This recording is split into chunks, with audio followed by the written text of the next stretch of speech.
il y a essentiellement aucune chance que les extraterrestres, ou la probabilité est extrêmement faible, que des extraterrestres aient une morphologie qui nous ressemble. Mhm. Il n'y a aucune raison derrière tout ça. On n'a qu'à regarder l'étonnante diversité des formes du vivant sur notre propre planète. Ça va de, n'est-ce pas, de micro-organismes très petits à des crustacés, à des insectes, à des reptiles. Je veux dire, il y a toutes sortes de formes. Pourquoi les extraterrestres auraient auraient une morphologie anthropomorphique, n'est-ce pas? 2 bras, 2 jambes, une tête, des yeux. Pourquoi?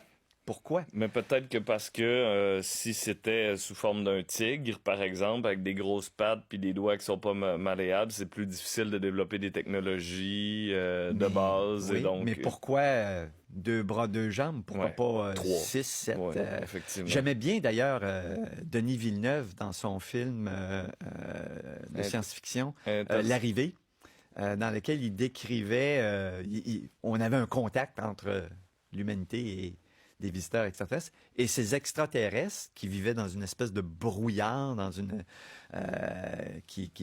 où ils pouvaient respirer, ben c'était des heptapodes. Donc ils avaient 7 appendices, 7 bras, 7 pieds, enfin quelque chose du genre.